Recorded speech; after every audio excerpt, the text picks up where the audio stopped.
Hello, everyone. How is everyone? My name is MJ, and you are at my channel called Reading This Life. We are here on a thing that I do on Saturdays, which is a BookTube support group for anyone that is thinking about starting a channel, has a channel, for anyone that wants to learn a little bit more about BookTube. Also, for people that may want to, just see what it all takes, how our channel started, learn a little bit more about all of us. So it really is a great forum. So today we have Kieran from KD Books on tap. He's hanging out backstage. We're going to bring him out in just a few seconds. I just wanted to catch up with you all because I haven't seen you or spoken to you in quite a while. And it's going to be a really, really great session today. And welcome to everyone that is tuning in that couldn't make the live. We wish you could have been here, but it's wonderful to have you here on the replay. So welcome and thank you for tuning in. So how is everyone doing? And for all of KD Books subscribers, again, my name is MJ, and it's nice to have you here. So good morning, Emma. How are you? Jim, nice to see you. Hello, Owen. It's nice to meet you. William, good to see you. Alan, great to see you. Jess, great to see you. Al, wonderful as always. It's fantastic having everyone here. And if you are not in the chat and you're just lurking around, hello, it's great to have you here. So we're going to dive right in since we have quite a few people here. We're going to bring out Kieran, and we're going to go through the questions that I usually ask our favorite booktubers. So we've got Alan's drinking some chai tea. That's wonderful, Alan. And good morning, Medium John Silver. Good morning from Florida. Okay, I'm going to bring out Kieran now. And if everyone can just hold off for their questions until we go through our Q&A, that would be fantastic. And you can ask whatever you want. Hello, Kieran. Shamai. Hello. How are you? It's great seeing you. I'm very well. How is everyone? How are you across the pond? You're over across the pond, correct? Yeah, Wales. Wonderful. Yes. Wonderful. Yeah, it's lovely and sunny out. It's not raining as it has been for about a week. So I've just been spending time in the garden. Okay. Doing gardeny things. It took me a long time to figure out the difference because what you call a garden, we call a yard here. So when people would say your garden is huge, and I'm like, my vegetable garden's not big at all. We're talking about my yard. So I know exactly what you're talking about. Yeah, everybody's getting their hands dirty. It's that time of year, right? Yes, that is the time. Yeah, I live in a little terraced house. So the yard is like 3 meters by 3 meters. So it's not exceptional. Yeah, but hey, a garden is a garden. You got to appreciate what you have, right? So that's it. All right. That's it. So let's get to know you a little bit. So for people that may not be familiar with your channel, people that may not be subscribed to your channel, and everyone, if you're not subscribed, make sure that you subscribe. Tell us about your channel and how it all started. So how it started was, well, I've had this channel for 12 years. Okay. But not making content revolving around book reviews. I used to do like little sketches when I was 16 with my mates. And then I started doing vlogging. And then my kids were born, and I was like, I should probably stop doing that. Because I didn't want them online. And I had been doing reviews on Facebook, just kind of very laissez-faire, just like, this is what I have been reading. Okay. I was at university, so currently in the PhD space, but I was doing my undergrad, doing my master's, just kind of throwing out little book reviews of what I was doing. It wasn't really getting anywhere. No one I know reads, so they were all a bit like, yeah, okay, whatever, mate. And then, but yeah, it's just decided it came to lockdown. And then I started watching some of the big names. So like Simon Savage, Eric Hollanderson, Supposedly Fun, Sean Bookmaniac, around that crowd. Okay. I just thought, yeah, I could do this. And I had just finished Hilary Mantel's The Mirror and the Light and thought, well, I'll take a camera on me and just crack this out. And then I've continued for 3 years. That's awesome. So how has your channel, like, I mean, your channel has grown over 3 years. So, okay. Did you, when you first started, did you have a specific goal or a vision in mind? I think it was hit 1,000 by the end of the year. I think I started in May, June. I'm around the 4 year mark. But I was like, I hit 1,000 subscribers, and that was it. Okay. Do you have a goal for your channel now? I'd like to hit 10K by the end of the year. I don't know if that's achievable or not. You never know. It's possible, just because the way that everything accumulates quite quickly. Yeah. And for what I'm currently reading now, there's more. It's more evergreen than other stuff I review. So I think it's plausible.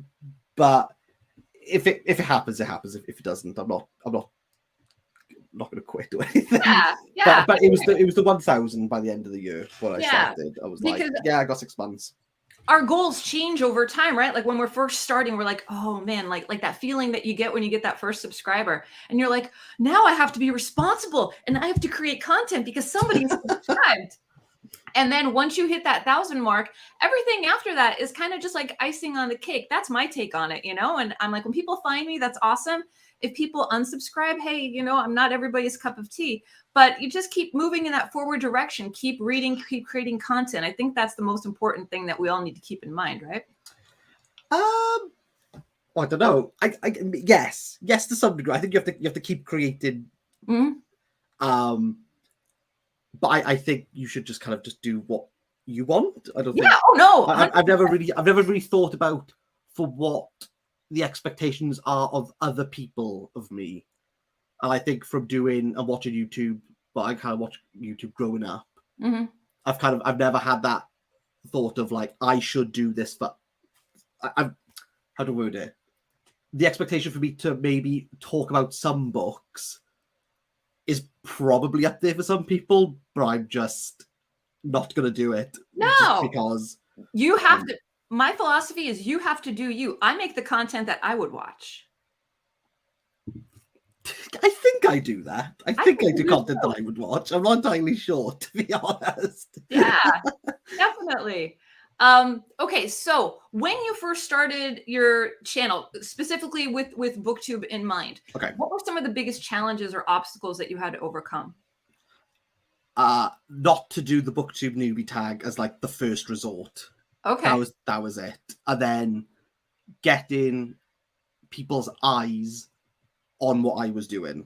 Mm-hmm. So I had kind of delved in because I was only watching about 6 people, mm-hmm. like religiously. Yeah. And I think I'm not saying that I do anything massively different, but there's a kind of formulaic, like this is kind of like the usual pattern of channels who are talking about books, in regards to wrap-ups, in regards to TBR videos. So I was like, right, okay, so what is like the general consensus of the content that you have to make? But I think I probably spent maybe like a month before I started just watching BookTube content.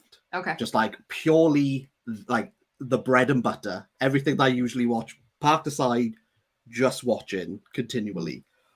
And then just decided what I liked and what I didn't like from that. And I think coming from that, like, because I never watched it, I didn't really have any preconceived notions of what it should be. Yeah. And I think my content does verge from the usual pattern. I'm still in line with it. Mm-hmm. But I think in regards to me like throwing bugs, rock kicking them, throwing them out windows, I think it's enough to make people be like, okay, this is a little bit different. And then I've just kind of let things be very laissez-faire. I don't script anything. Mm-hmm. I know I have like half hour, so I just come up, sit down, record. Yeah. If I think this is a stupid idea, it'll probably work. I'll probably work it out. So I don't spend more than an hour on a video in total. Nothing takes that much longer. Yeah. And I love the energy in your video. I just watched your Stella Maris review this morning. It was really good. I love that duology. Yeah. But like, how many people? So, like, for me, I always have to think, like, how many people are going to watch a Cormac McCarthy video and expect the first mention to be Romeo and Juliet, which I think it is. Yeah. And it's just that sort of, okay, this guy's a little bit different from the very standard Cormac McCarthy reviews, of which I've watched a lot because I'm kind of going through his catalog at the moment. Right. Just to kind of figure out, like, how do I stand out in that field? I suppose I've just kind of taken that road of what is usually the general patter, and is there something I could do? I don't think you can all the time, but is there something I could do that would differentiate if someone was to come across me? Because I think that's how you get people to get eyes on you. Absolutely. Go, oh, this is a little bit different to what I've usually watched. Yeah, I completely agree with you. I completely agree with everything you said. So what do you think is the best piece of advice that you learned from another booktuber? Whether by gleaning from their videos or talking to them. I have ignored pretty much every single advice from people directly. So I'm not a good beacon on there. I suppose the best piece of advice I could do from a YouTuber in general, I can give, because I basically do that, which is Black Pen, Red Pen. People probably don't know who this person is. He's an American guy who just does long form integral equations. Just like, this is an integral, let's figure out using calculus. And he did like 3 tips on what you should do. And he called it the WTF factor, because his microphone is like just some random object. That he just attaches it to. And he says the amount of people who just comment on his microphone, he said, is enough to make him go, I'll just keep using ridiculous objects for my microphone. And that's what gets people, because they've come for the mathematical equation of how to figure it out. Yeah. But have somehow stayed and have more questions about the microphone than they do the math equation. So I suppose the advice was kind of like, okay, so what do I have to do to replicate that? Yeah. And therefore, when my wife bought a piano and I don't play the piano, I thought, I will shove this in if I feel I can and is necessary. And just kind of just those sort of elements of, I don't understand what I'm watching here. Like, this is just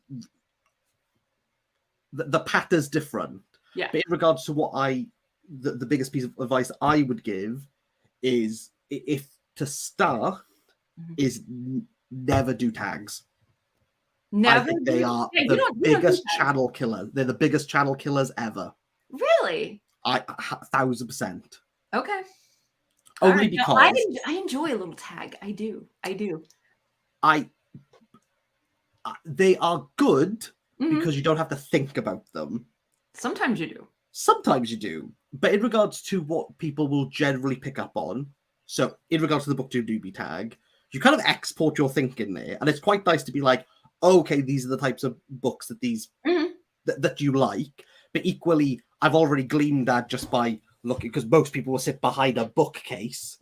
So I've already gleaned, like, okay, you're a sci-fi person, you're a fantasy person, you're a YA literary. I can glean that from the first 5 seconds.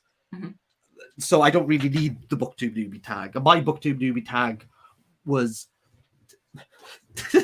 basically a meme. I was just like, I have to do it to some degree, but I want people to click on it and be like, what is going on here? And most of the people who I've come across from the BookTube newbie tag, I've done it so left of center that I kind of, it's told me more about them, because I don't particularly care about the books at that point.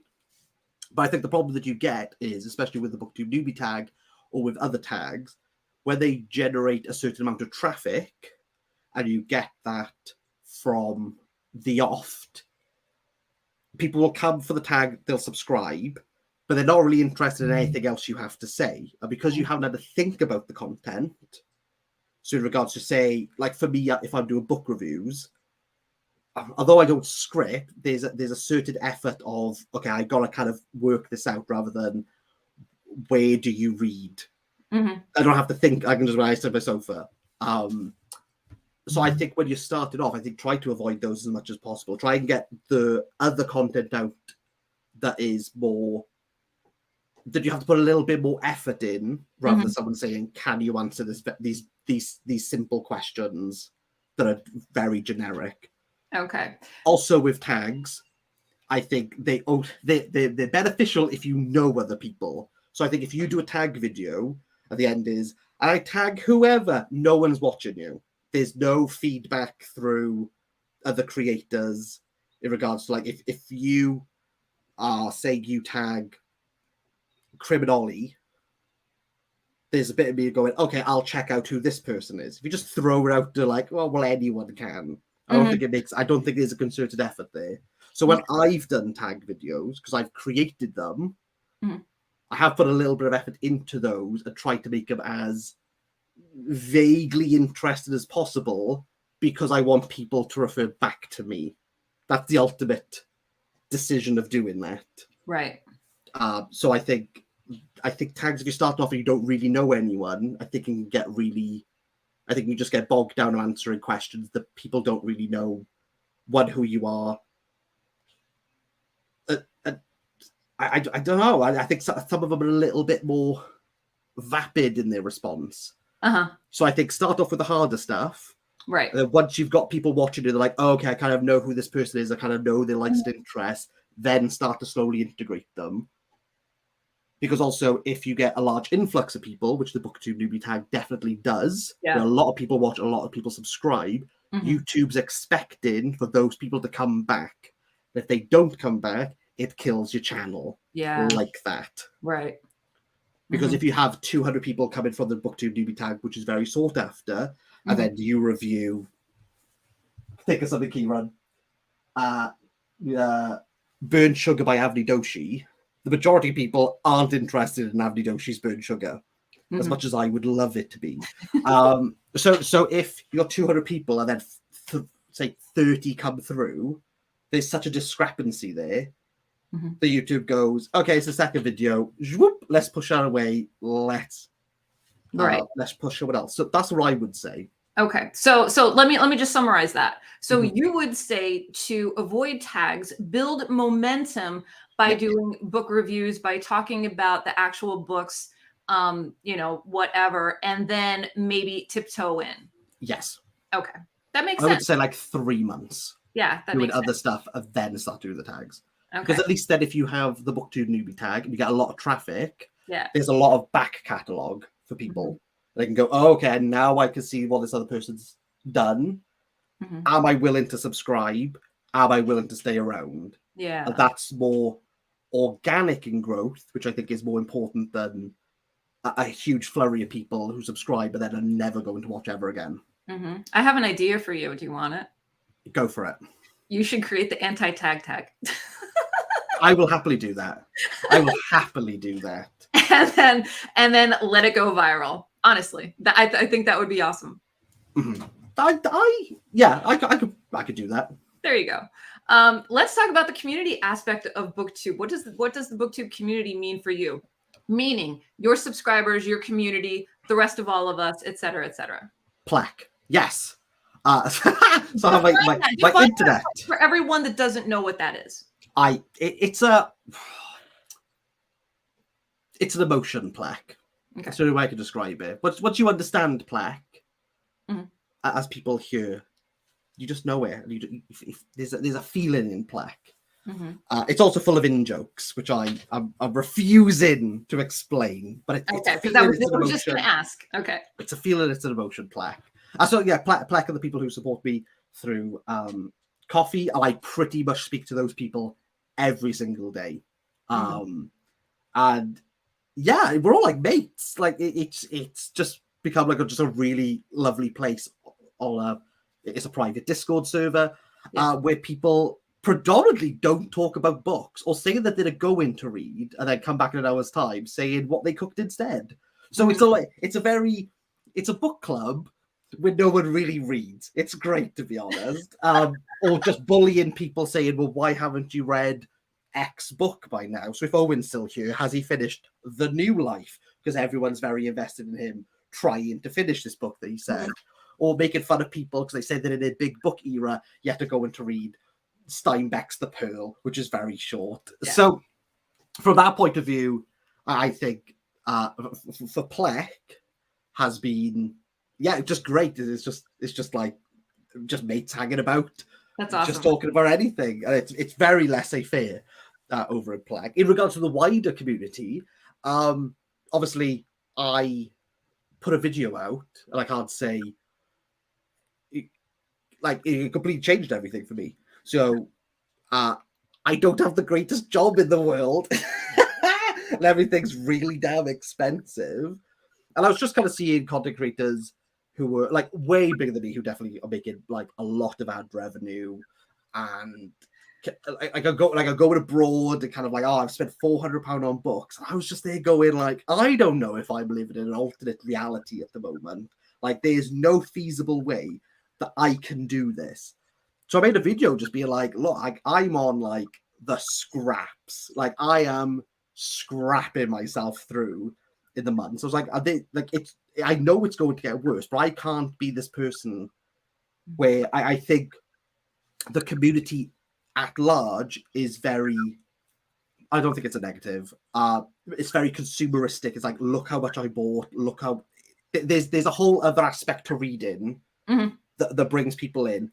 And the reason why I think that is that in regards to like haul videos on YouTube predominantly do very well. So I think in regards to like where makeup and beauty really kicked that off, that video for that word haul for YouTube is like a guaranteed money maker for them because they'll get more ads on it. That's what I think anyway. And I was just like, I can't do this. Kind of explained my situation. Yeah. And people who I had known through the comments, but also authors who I reviewed their books in regard to publishers, and other people through PayPal and through like super chats, almost kind of like flooded my bank account. So in regards to that, like I can't say, like I there's not enough. It's very humbling at that moment to think I am literally just some Welsh guy stuck in a box room, basically hating every book he reads, and kind of getting that kind of outpouring of support. But I think in regards to make it a broader, I think why YouTube is the platform of my choice rather than TikTok and Instagram. I think YouTube has always had that community aspect, even from other, again, I wasn't really in the book space and it really existed, but having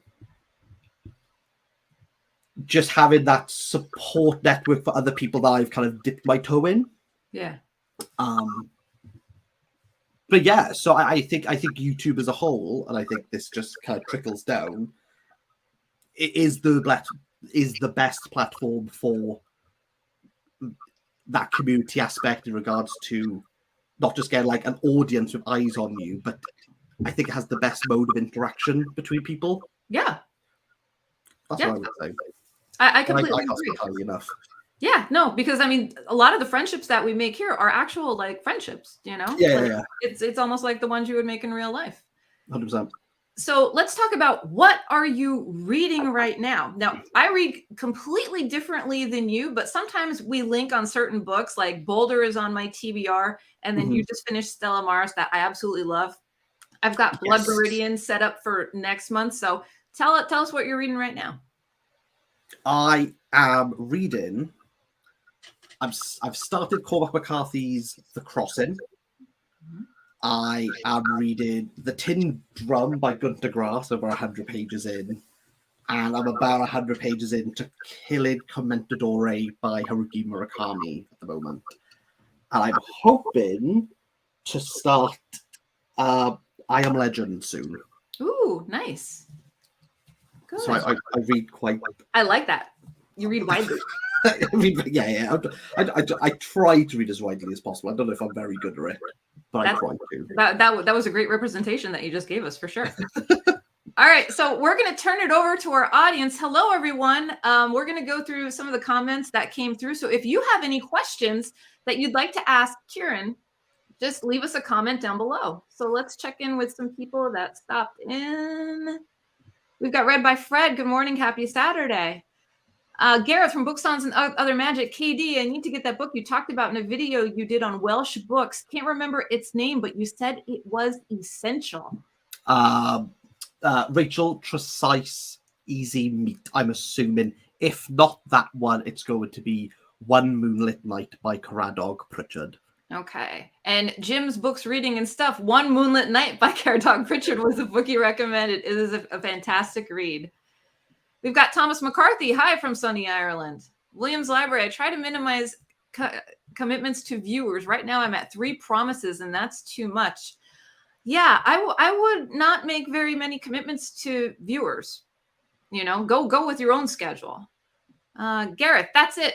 Kieran's channel really took off when he started throwing books and using props. It's true. It's true. We got a lot of Plex happening here. Plex. Shannon says, good morning. Everybody says, good morning.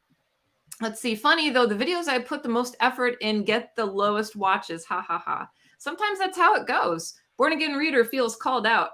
Shannon says, I can't read any titles on either of your shelves. I find the newbie tag useful, but mostly just want to know what genres they read and get a sense of their personality.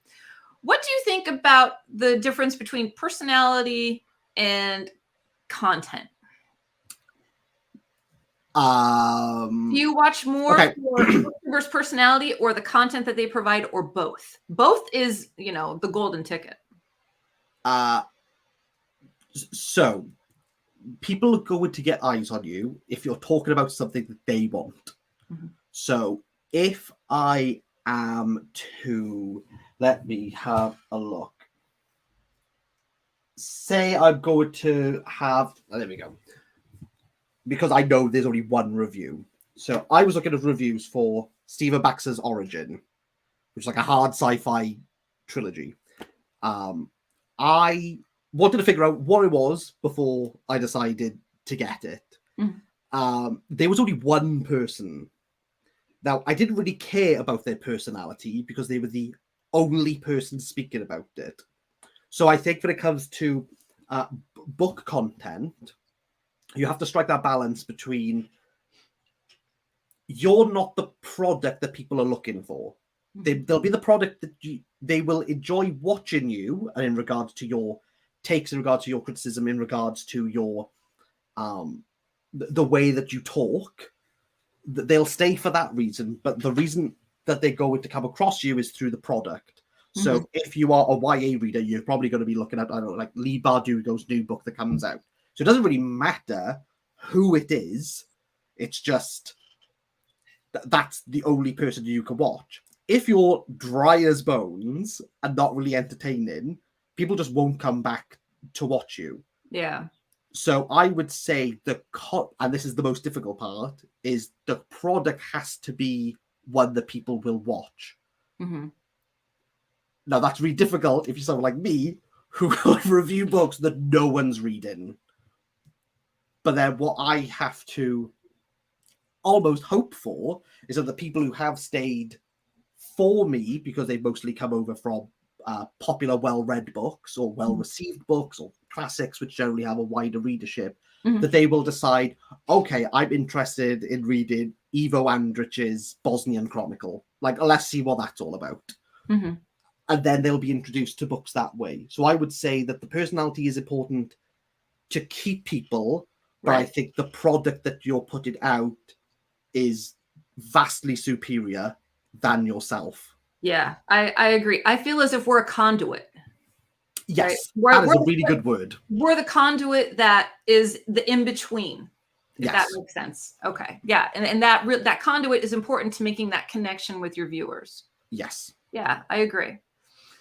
Al says, I'm shocked at how many people who are readers have no idea about Gutenberg, audiobooks, LibriVox, and libraries. Now, you don't do right? You're strictly physical. I just prefer, I do a lot of work on screens. I know a lot of people, I did the video and everyone started kicking off. People were like, well, actually, but I just prefer reading off paper. Yeah. I've not had an ebook. Well, my wife had an ebook. This was before we got married. This was like maybe 8 years ago. I was like, nah, I'm not interested in this. I'll stick with my paper copies. Mm-hmm. No, it's just a preference. I don't think there's anything negative. People got really upset about it, like really upset that the video where it's like, I personally don't, that people took it as like this vendetta against. I was like, I don't particularly care. Similar to audiobooks, I like audiobooks if I can switch off. So I'll predominantly use Audible just for nonfiction. Yeah. If I have to concentrate on a plot, if I have to, so I'm normally listening to it if I'm like doing like chores around the house. And when I'm learning about the Mushroom Kingdom, there's not much plot about how mycelium works with trees. So I can dip in and out. Or if there's like a play, I'll kind of keep that on where but if I was going to do something like say like Midnight Children by Salman Rushdie, I've read it twice. But if I was to audiobook it, I probably wouldn't be able to keep up with it. Even though I kind of know the general plot of it. I still think I'd be a bit like, oh wait, I'm a bit confused here. Yeah. But yeah, like if it works for you, it works for you. Absolutely. I'll tell you the best audiobook I listened to this year is Stella Maris. Best one. Pure dialogue. Because of the conversation. It was like tuning into some like Law and Order TV show and just watching, this closed thing. It was really, really well done. Is it two voice actors for that, or is it?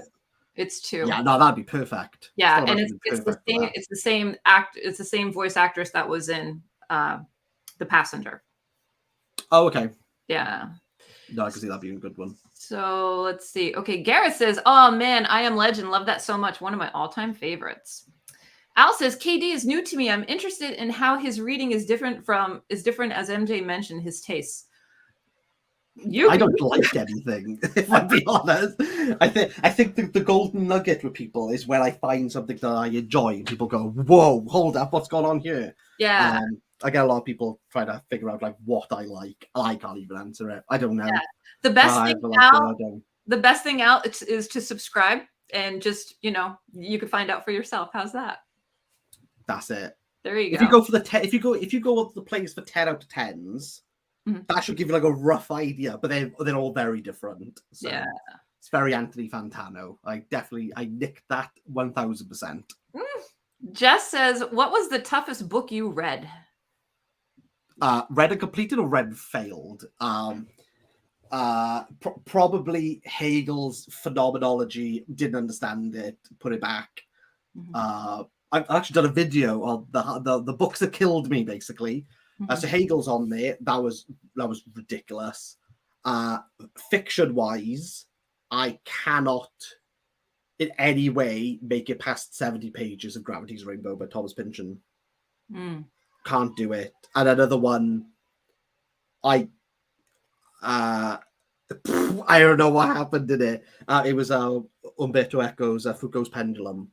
Oh, that was one where I didn't know what was going on and why things were happening. I've got recommended that. I read Umberto's Name of the Rose a couple months ago, and everybody's really like, "Oh, you got to do the Pendulum one," and I'm like, "Okay, maybe." I've read that. I've read Baudolino. I've read Prague Cemetery, and what's this other one? The Mysterious Flame of La something. Can't remember that. But yeah, Foucault's Pendulum, different level. That's a wholly. I think that was the book that he said that was the book he wanted to write. It's so high level, very technical. He's a semiotician, so it's very semiotics driven in regards to what the images represent and how that changes the story. Very cerebral. Yeah, if you read up on Echo's, his essays are fantastic, but if you read up on his like idea of what semiotics is, it will help you in regards to Foucault's Pendulum. But he's just working on a different level. He's on about like the translations of like Old Latin and the semiotics of that as you translate them, and what does that mean for the Rosicrucians. Wow. Very different. But Hegel or Pynchon. There you go. Garrett says, "I'm the same. A physical book is the way to go away from screens, and I use them a lot as a teacher." Born Again Reader says, "I 100% understand the whole screen thing. I'm more into physical copies for the same reason." Marcel Miguel, "Hi, Karen. What is your favorite brand of shoes?" Marcel, thank you. In Plek, the best brand of shoe is the Hoka. What is that? It's a brand of shoe. They're not plaque accredited, but they are top-notch shoes. The Hokas. The Hawkas? The Hokas. Yes. All right. William says, I cannot do audiobooks. I find myself more often tuning out or distracted. I need to watch your video on Hegel. Missed that one. What time travel books have you enjoyed, Kieran? Time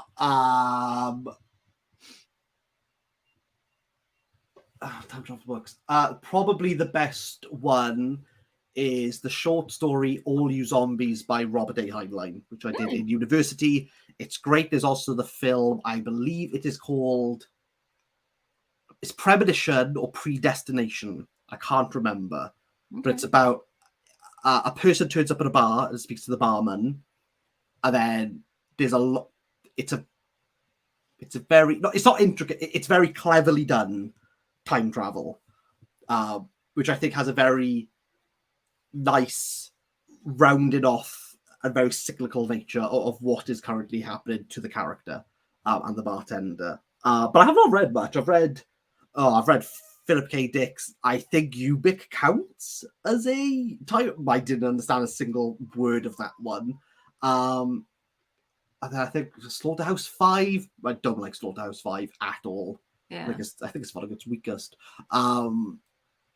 No, Timequake is Vonnegut's weakest. Oh, that's another time travel one. Kurt Vonnegut just needs to stop doing that. And Breakfast of Champions, that has time travel. If Kurt Vonnegut does time travel, no. So I'm going to stick with Robert A. Heinlein. Okay. Let's see. Jess asks, what book had a reflection on your own life? It could be a character or plot. Easy Meat by Rachel Tresize. Because it was written in 2020 or 2021, if I believe. It's set in the town, like a nearby town that I grew up in. And Rachel Tresize is from like the village over from where I grew up. I'm just talking about the Welsh South Valleys. Yeah. So it's basically all the people I know and the apoliticalness of the valleys, where it kind of doesn't really matter because you get screwed both ways. Okay. So that I would say. Nice. Let's see. Alan says, 2 of my favorite novels, Gravity's Rainbow and Foucault's Pendulum. A lot of Kabbalah in that. There is a lot of Kabbalah in that. But fun fact, this person's going to love this. Right, there's a whole story here. So, my wife worked at a coffee shop. Uh-huh. And this guy came in and was like, I need to give this to you. He's like, I don't know why, I've just been told I need to give this to you. She was told a bit like, by someone or told by his... Some random person just walked in and said this. And he passed her the Zohar, which is like the Kabbalist text. Yes. But she's not Jewish. So she thought that I had set this up. And I was like, no. But it's a completely it's this. Yeah. And I don't read Hebrew or speak it. So I have the Kabbalist text, and I'm too petrified to do anything with it. So I've just kept it. Yeah. But yeah, so my wife, she was like, who was this person? That's I was like, so I random. don't know. It's very, very weird. But yeah, he just came in with a suitcase and this was the only thing in it. I just passed it to her. I was like, I just need to give it to you. I was like, well, I don't know about this. Yeah. I owned from the Kabbalah Center the Zohar. There you go. It's like a proper copy. It's like leather bound. It's nice. I don't know why he gave it to her. And she's still confused. There she you was go. like, oh, let's give it away. I was like, you can't. No. Like, you don't mess with that. No, we'll keep it. That's bad juju. You got to hold on to it. So Right? so I've never read it. Don't particularly understand the Kabbalah or anything Kabbalist. Jewish mysticism, I just Yeah. Let's see. Alan says The Mysterious Flame of Queen Loana. That's the one. By Echo. William said, I've read one time travel story, Empire of Lies by Raymond Corey. I'm really trying to think of what I've read this time travel. Robert A. Heinlein is the only one that comes up to me. But yeah, I'll stick with that. Yeah, I've got a good. I don't think I've read much. No. Okay. Gareth says, Ubik is crazy. LOL. Timequake annoyed me. Mm-hmm. Alan says, Kilgore Trout rules. He does not. Kilgore Trout does not rule in any way, shape, or form. He's the most annoying character the Vonnegut decided to plague upon us. Gareth says, for me, Timequake was a great example of an author rambling without a compass. Yeah. It's got to be one of the worst books I've ever read, Timequake. William says, I'll add Timeline by Michael Crichton to my wish list. Alan's impressed with your Zohar. Emily Reeves says, hey. Upgrade Your Book says, howdy, KB Books. Howdy. Shannon says, maybe he was hitting on her by giving her a copy of the Zohar. I mean, if that's the, I'd be down for that. I'd be like, yeah, that's a way. I've never seen that used before. Yeah. But I think it's a valid pickup line. Here's a Zohar. Latasha Haynes popping in, stopping in to say hi. I enjoyed Recursion by Blake Crouch for a time travel book. I haven't read much time travel, though. Jim says The Time Traveler's Wife was a fascinating story. Al says, they use the semantics of Kabbalah to be synergistic. Pretty sure those who know do not say. Ooh. Al's very much into metaphysics, and his whole channel is dedicated to stuff like that, which is really interesting. Jim says, Behold the Man by Michael Moorcock could be my favorite time travel book. Have you read Michael Moorcock before? Never heard of the name. Okay. My sci-fi is very lacking. I'll be completely honest. It's very, very lacking. Upgrade Your Books, KD. I know you love Rushdie. I do love Rushdie. We all know thoroughly enjoy Rushdie. Oh, this has been great. Any more questions for Kieran? Feel free to ask. Any more BookTube questions in general? Kieran, let me ask you. You throw in some shorts every once in a while. How do you feel about YouTube? I think you have to do them for the algorithm, and that's like as far as I will go. Yeah. I just kind of placate what YouTube wants. Right. It's difficult. It's difficult because the content that I do does not work in short. People do it. I think it's very vapid to do shorts. A lot of people are like, oh, this is a great science fiction book. It's this one, and you're like, oh, okay, great. And I also find shorts feeds on you almost have to be dictated by the repetitiveness of what has worked before. So when I scroll through short, I don't know how many times I have seen the same sturdy dance in New York City Center by the exact same people, and they have like millions of views, and they are just doing the same thing over and over again. Even like the guy who has like the water balloons and he just pokes them in relation to songs. I don't get it. It's something. I think something's funny for the first 4 times. Right. So when I've done that, I'm like, I could do 4 of these, and then I'm done. I'm like, this is old. But I think short feeds that almost. Can you do the same thing ad nauseum until people? But people seem to watch it all the time. Right. I've watched these same people do the exact same. I know what's happening. Yeah. But yet I'm still compelled to just watch the same people do the exact same things and somehow be surprised. Right. So I do it to placate. I think they're very important. I think it'll overtake TikTok, YouTube Shorts, 1,000%, especially when the ad revenue. I think they've sorted it out now. I think it's happened like 2 months ago. I think that will change because TikTok has like a pot and YouTube doesn't. So I think more people will migrate over or just start posting separately there. Now let me ask, do you originate your shorts over at TikTok and then pull them over to YouTube Shorts, or do you use TikTok at all regarding the same content? I used TikTok 5 times and I was like, this is way too much work. So I just do it through shorts. The shorts. Wait, like you get your phone and say record. Or I just do it there and then and pop it out. But equally, every time I have done a short, I get way more subscribers than a video. Yeah.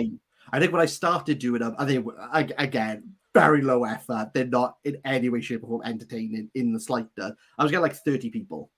Mm-hmm. I didn't understand what I didn't know where they were coming from, but 30 people were like, "Oh, I'll subscribe to this." Yeah. It's pretty, and it's mind blowing too. Like the amount of shorts that get uploaded, like the amount of subscribers on YouTube is mind blowing. It really, really is. Like there's like what, 1 billion views on the platform every single day. It's nuts. Probably, Yeah. But again, there's that worry for me, especially with shorts, is that if you'll get down a rabbit hole of like, oh, this works, Mhm. and then you just have to do it ad nauseum. I physically cannot do that.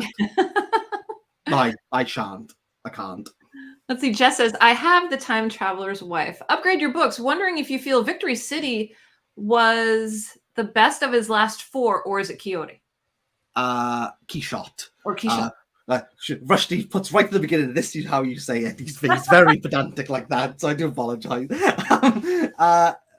His last 4. So his last 4 would have been Victory City, Keyshot. Was it The Ground Beneath Her Feet? And I'm trying to think what his last 4 novels would have been. Keyshot's very strong. Mm-hmm. Unless I'm forgetting one. Unless it's like The Moor's Last Sigh. That could probably overtake it. Okay. But I think The Moor's Last Sigh was, I think I was an early 2000s book. I should know this off by heart, but I don't. But Keyshot is very strong. Victory City was very mid, very safe for Rushdie. I think it was very... sorry, he's commented. 2028... 2 years, 8 months and 28 days. That's good. It's not as good as Keyshot. Okay. Let's see. William has an interesting question. Have you or do you plan to host a reading event? What are your thoughts on BookTube reading events? What's a BookTube reading event? Like June on the Range is coming up in June for like Westerns. There's Horror Mayhem going on now. Like the themed reading month things. Like a Rushdie-thon. I used to do it for Booker. Mm-hmm. I probably won't do Booker this year. I used to do them. I would love to say I like planning.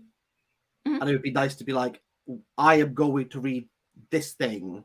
But I've done it with Olga Tatarchuk. So we did over on Plek, Bodge, books of Jakob. So we all read that. And kind of I put out little reviews as I went. And then the whole review that you saw was like a condensed version of everything I had done over there. We tried to do it with Kin by Miljankovic. Miljanko Jugovic. Everyone bailed on that. It was impressive how much we bailed over a Plek. And I tried to do it for Wolf Hall again. I don't know if people were that interested.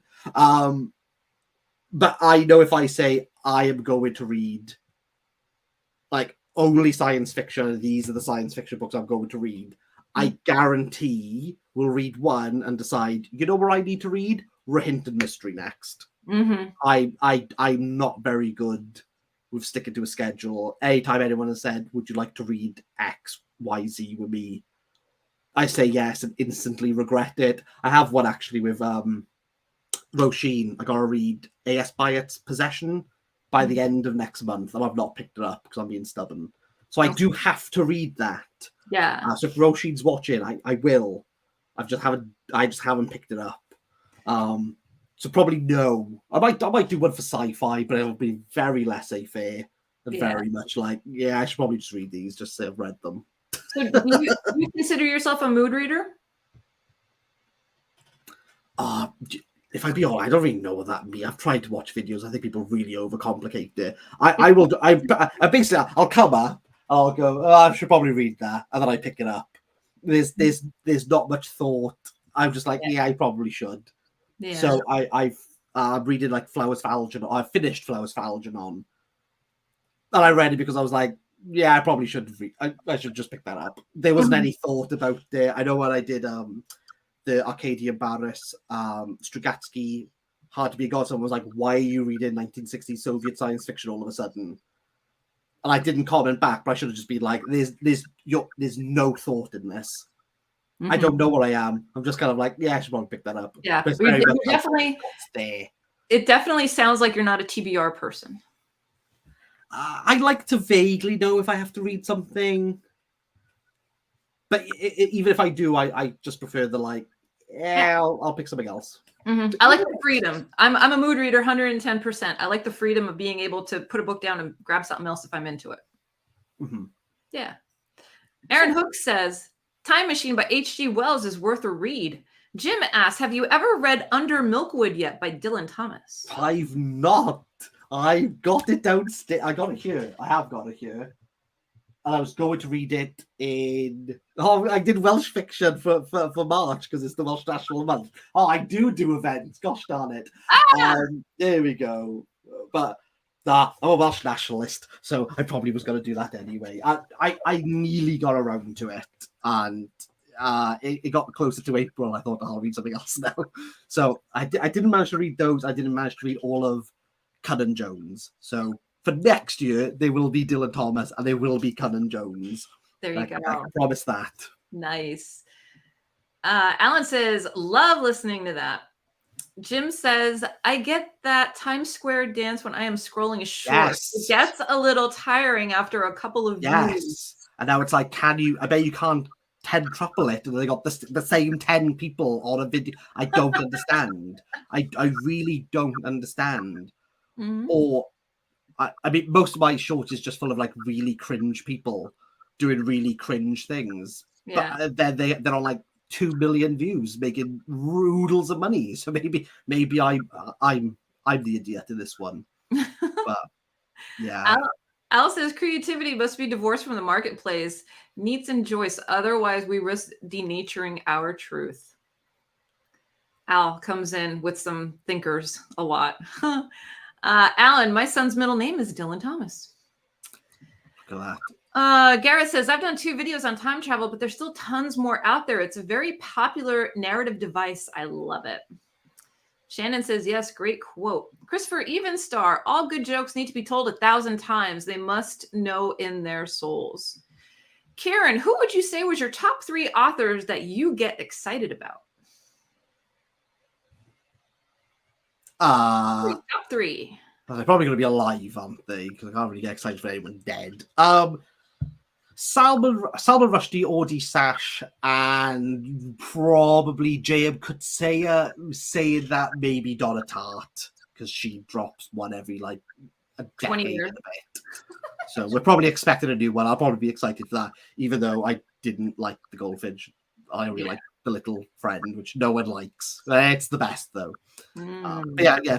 I'd probably say J.M. Kutsaya, maybe Donna Tartt just below there, Audrey Sash, and Salman Rushdie. Okay. Al says the content must be the audience is McLuhan's favorite quote. Authenticity is the most marketable quality, but also the easiest to sell out. Upgrade Your Book says 1001 Nights. Yes.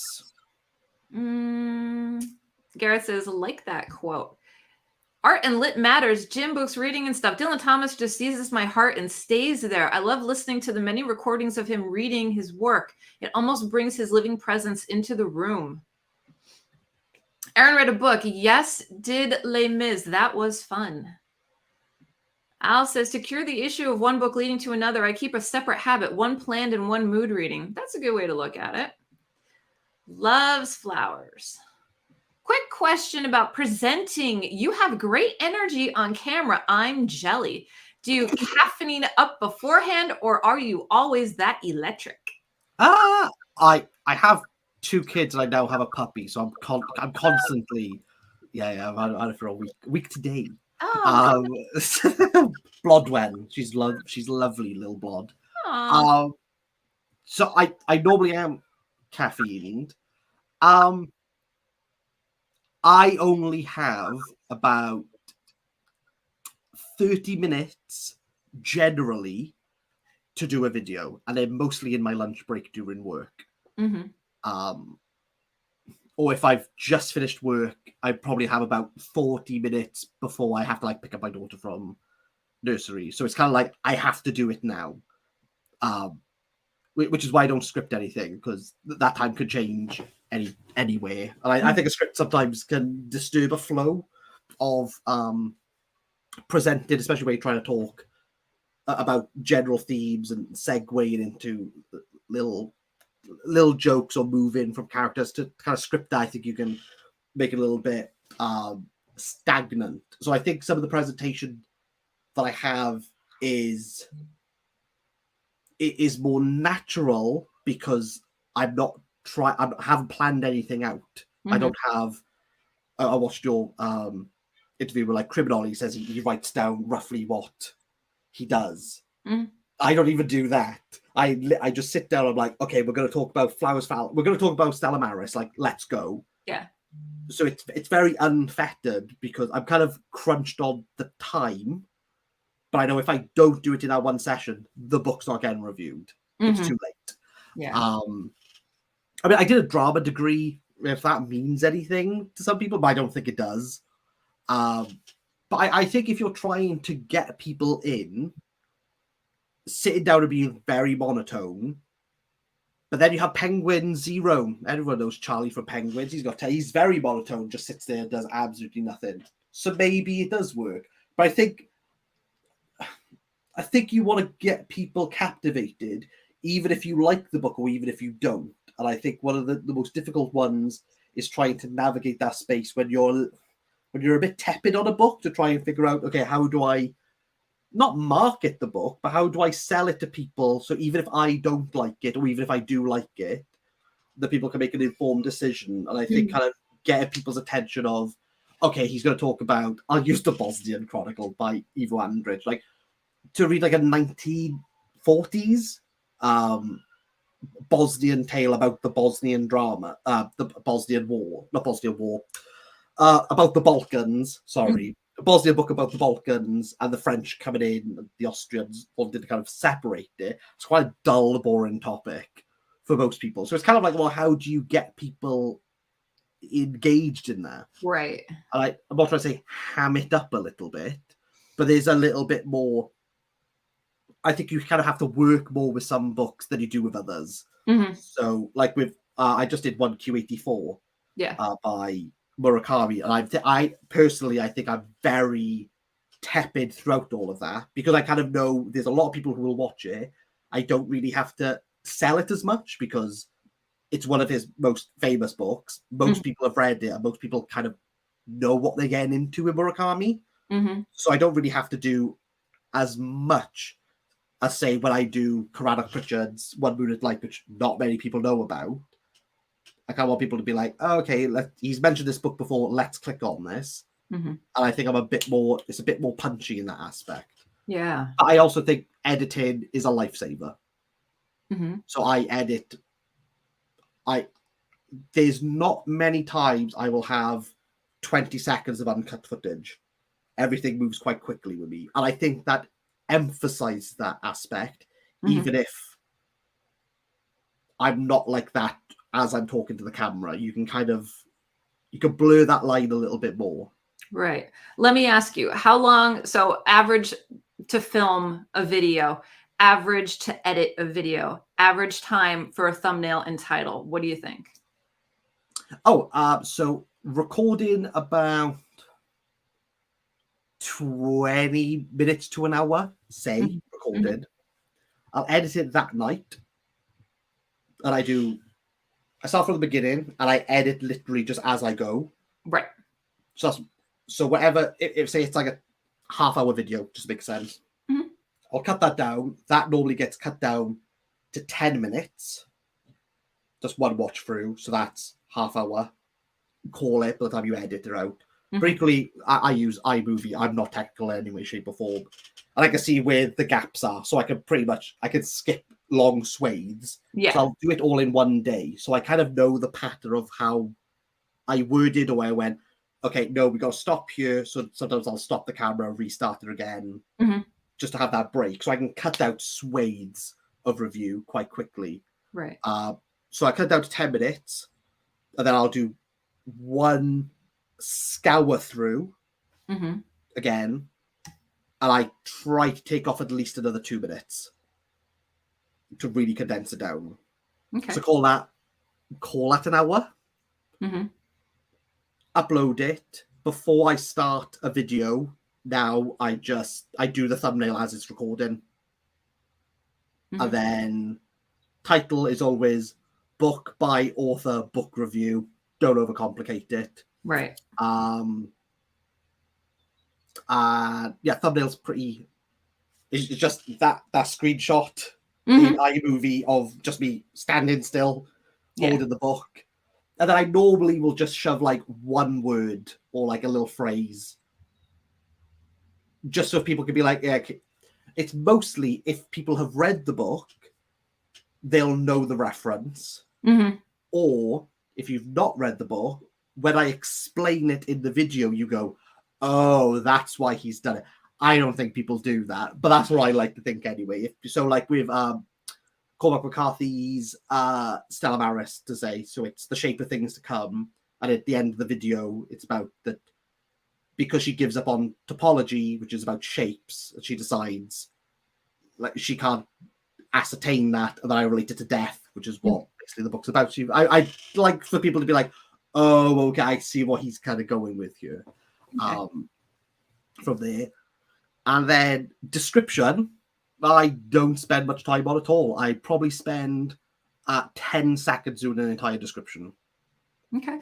Because I plug it into ChatGPT and change it. Okay. Do you use ChatGPT a lot? I only started doing it Uh-huh. for video descriptions, and it was the quickest thing ever. Nice. And I thought, that's all I'm going to do. Yeah. And it just says, this is the book, this is when it came out, this is the author. Katie Books talks about like the characters' themes, and I just add what the themes are. Like, subscribe. I just copy paste it, stick it in, done. Yeah. Don't overthink it. Absolutely. So I use ChatGPT for descriptions, but basically my descriptions beforehand are always copy paste the title into the top, and then a general kind of this book by this author came out in XYZ, and then maybe some snide remark about it, ... And that's kind of it. So I don't spend much time. In regards to tags, they're basically all iterations of like Cormac McCarthy, The Passenger, Cormac McCarthy, The Passenger book, The Passenger book review, The Passenger book, Cormac McCarthy. And I use vidIQ, that kind of gives you like a rough number of where you come up in searches, which is free, and it's really frustrating, and I hate it. But it kind of gives me an idea of like where I should be, or especially like for videos like my Satanic Verses video, I kind of want to know where I come up in searches for the Satanic Verses. I'm pretty much always in the top 10 now. Right. Nice. So, nice. But if there's other books where I think like I probably should be higher, I will normally just log back in on the computer, kind of just see roughly where I come up. But if you are to go on vidIQ, just get the free package. Don't buy anything else. You can only see those rankings once the video is live. Correct. And they change after 24 hours. Right. So the next day, just kind of go through. But I don't spend much time on the aftercare. Yeah, I use the vidIQ too, and I find it to be helpful for sure with tags and all that. Yeah. Let's see. Flowers, another one of my all-time favorites. William said I should make that joke short I've been thinking about. Yeah, you should.